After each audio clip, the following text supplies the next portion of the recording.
ciri-ciri ruqyah yang tidak dibolehkan. Ini mungkin banyak sekali Bapak Ibu yang belum tahu. Pertama, ruqyah yang tidak dibolehkan, peruqyahnya bisa melihat jin. Oh, peruqyah syariah, baik saya, Ustadz Junaidi, Ustadz Adam, pendahulu kami, tidak ada yang bisa melihat jin.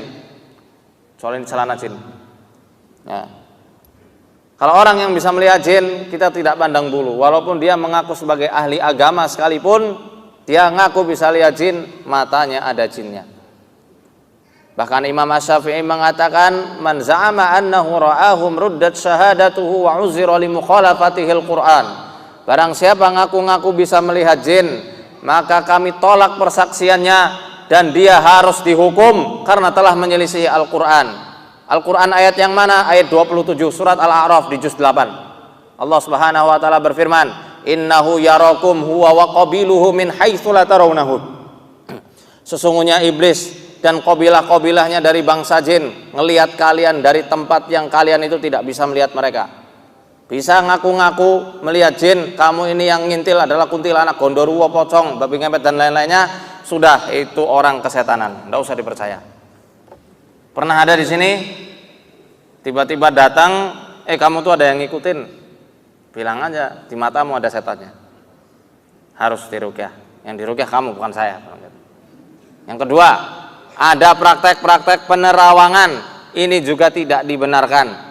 Bahkan disanggah juga oleh para ulama-ulama, termasuk ulama sufi, Syekh Abdul Wahab Asy'arani, penghulunya ulama sufi dari Mesir pada zamannya. Beliau mengatakan dalam kitab Al-Minnah Husaniyah cetakan Al-Haramain halaman 18. Beliau mengatakan, "Wa man kushifa lahu amma yaf'aluhu an-nasu fi qu'uri buyutihim, fa huwa kasfun syaitaniyun, fayajibu alaihi taubatu minhu fauran." Siapa yang bisa melihat apa yang dilakukan oleh orang-orang di celah-celah rumahnya, maka itu adalah penerawangan yang timbul dari setan dan wajib bagi dia bertobat saat itu juga.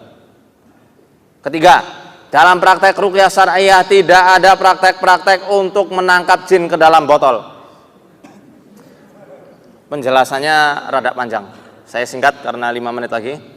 Yang keempat, tidak ada praktek-praktek mediumisasi, menangkap jin kepada orang yang nggak tahu apa-apa, dimasukkan jinnya. Kalau dalam Shaman King tuh yoi katai, Amidamaru masuk. Nah, itu nggak ada dalam ruqyah syariah. Kalau semacam itu ya nggak ada bedanya sama dukun-dukun. Nggak ada mediumisasi, hukumnya haram. Dalam kaidah usuliyah dikatakan al aslu fil madar at-tahrim. Hukum pokok dari sesuatu yang membawa madarat hukumnya haram. Kaidah usuliyah. Itu memadaratkan orang lain, tidak boleh. Yang keberapa tadi? Kelima, dalam praktek ruqyah syariah tidak ada praktek-praktek melukis wajah jin. Nggak penting. Kita nggak perlu ngurusi wajah jinnya mau cantik, mau laki, mau cewek. Udah, yang penting kita obati. Seperti itu ya. Kemudian tidak ada praktek-praktek mengusap telur keluar paku, keluar jarum, itu tidak ada. Mentransfer penyakit ke kambing, kalau penyakitnya asam urat ditransfer ke kambing, kasihan tiap hari makan rumput, asam uratnya bisa makin kambuh gitu. Ya, dan lain-lainnya, ada banyak, karena waktu ini terbatas. Kemudian tentang jimat syariah ada atau tidak?